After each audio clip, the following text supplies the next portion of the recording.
everyone, so today's how to play guide is for CV. What would have happened if? It's a 2 to 4 player game, ages 10 and up, and lasts about 60 minutes. To set up, arrange all the cards into the different back types and put the children's cards and the bicycles separate. Place the 3 decks of ages onto the board, so here we have early adulthood, middle age and old age.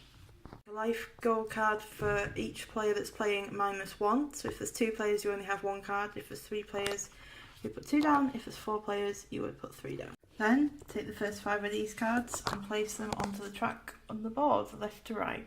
The cards you've just placed are from the early adulthood deck. Then give each player one of these cards, which are life goal cards, and each player has one. They may look at this card but not show it to anyone else playing.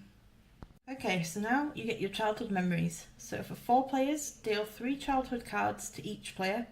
For 2 or 3 players, you prepare the cards as follows. You combine the bicycle card, which is this one, with 5 random cards for 2 players or 8 random cards for 3 players.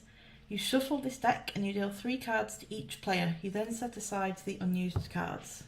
From the 3 received cards, each player chooses 1 and then passes the other 2 onto the player to the left. You then repeat this until there are no cards left and everyone has 3. The player with the bicycle card starts the game. They put it face up in front of them and they receive the bicycle token, which means that's just a way of remembering who goes first. Okay, so a turn for a 2-player game goes as follows. You will have some event cards and childhood cards in your hand. You can play these at any point on your turn when you are buying cards. So what you do, you take 4 dice and you roll these. You then match these symbols onto the symbols on this part of the card. This is the top. So for example, if I wanted to buy lottery jackpot, I would have to have 2 smiley faces, which are, let me see, these. So I'd need 2 of those to be able to buy this card because that matches that. Then I would place that in my hand because it's an event card, which you can see by this little icon. And then I can buy up to 2 cards. So say I also had a little light bulb, I could also buy this card as an event, and that could be my turn. They go into my hand, next player's turn. What you do is you take the leftmost card, remove it, move all the cards left up to the left, and then you take from the earliest age deck that you can, so it should be the early adulthood at the beginning, and then when these run out you will then move on to middle age, and then when these run out you'll then run on to old age.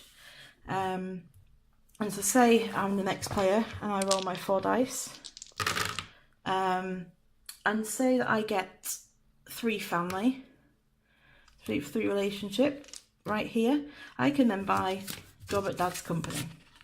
So this here is a CV card, which means it's a work card. I'll just bring it into focus. And each turn that this is my active card on my CV, so you sort them by colour. So if I had 2 blue, this one would go on top when I buy it next. And this is what it gives me each turn. So I get 1 unlucky face, which means if I get 2 more of these, I have to lose a card. But I also gain $3 and 3 cash. And that's every turn. So I would put that in front of me. So say that's my card here. And then on my next turn when I roll, I will gain $3 and 1 unlucky face. That counts as like a dice face.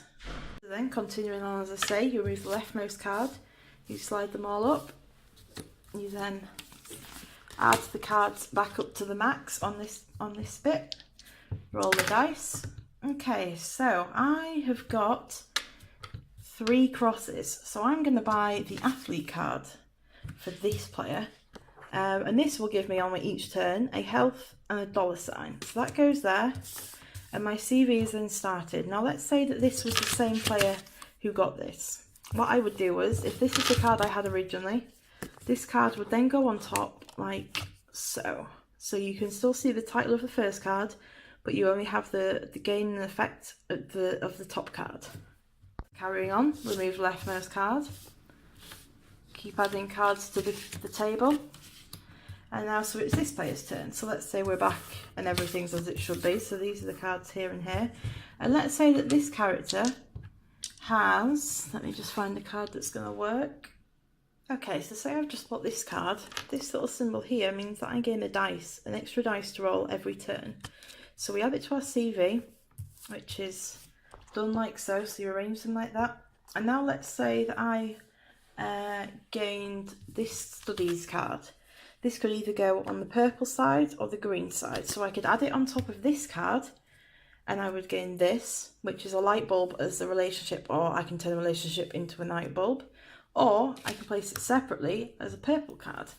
And then say that I gained a purple card after that, I could either place it on top or this would go on top of there. So let's say on my next turn I got this card. That could go on there, or a green card could go on there. It's up to you. So now we have two different players' CVs growing. So this character is an athlete with a PhD who's doing studies and is married. This character here has a scooter and a job at Dad's company. And basically you go through moving the cards along, buying new cards each turn. You can buy up to 2 per turn. You don't have to buy any at all. You can buy events or cards that add to your CV. Now the cards that add to your CV will have a little symbol other than a little lightning bolt. An event card has this lightning bolt here, which means that you cannot add it to your CV, it stays in your hand, which means you use it on a turn whenever you want. So for example, I've got these 2 event cards here. I'll just start with this one. I could play this event card to give me $5 or 5 cash symbols. So that counts as 5 dice with that symbol. This one would play as 2 dice with the light bulb symbol. So it's just, it adds on, gives you bonuses, and you can use them to get more expensive cards, or if there's a particular card that you're just 1 or 2 short of, you can buy it using that. Another thing to let you know about is if you gain 3 of these, you lose a card, which is one of the top ones you pick, but it's one of the top ones on the top of your CV. So if it was this one, if this was the card I was going to get rid of, I couldn't get rid of the studies, it would have to be marriage, or the PhD, or the athlete. It couldn't be the studies because that's already been used, it's under the marriage card, it has to be on the top. And also this symbol here means wild card, so that's the little jester. So this would mean that every time you get an unlucky face, you can turn it into a jester, which means it's a wild card. So every time you get an unlucky face, you can make that whatever you want. So if I got this, and I rolled that, I could turn it into that, or whatever I wanted to. Some cards have special requirements, like this one, which is early retirement, which means you must have a job. So there's no cost, but you must have a card with a CV symbol, that means the job symbol. A card that has this, a little red slash, means that every turn you would gain 2 smiley faces, 2 good luck, but you would lose 2 cash. So you would have to pay that fee to gain this. There's just one more thing before I get onto the topic of how you score at the game end, and this is social assistant. So each time one of the 3 decks runs out, which is one of these, you check the game to see if any players are eligible for social assistance. A player is eligible if another player has at least twice as many CV cards than the player needing the social assistance. So players who qualify for this can immediately take any card from the track without paying the cost and add it to their CV. However, any special conditions on the card must still be met. So as we saw, if we had that card that says needs a job, you couldn't take that. But for example, you could take this running card. And the game end, so we'll just talk about this, is got the scoring that's shown on the board. So each one of those cards that you have with that symbol, you add it up and you add the total onto your score. You then add all your yellow cards up, which are like bonus cards where you've gained, whether it's status or an expensive house. So I'll show you what I mean. So this little symbol here, these are victory points almost. You add these up at the end, as well as all the cards that go with that one. As you can see there, I'll do it that way, sorry. So you would add all of these up, and you would add every card with that symbol, and if you had one of that card, you would get 1 point. If I had 6 cards with the family symbol, I would gain 21 points.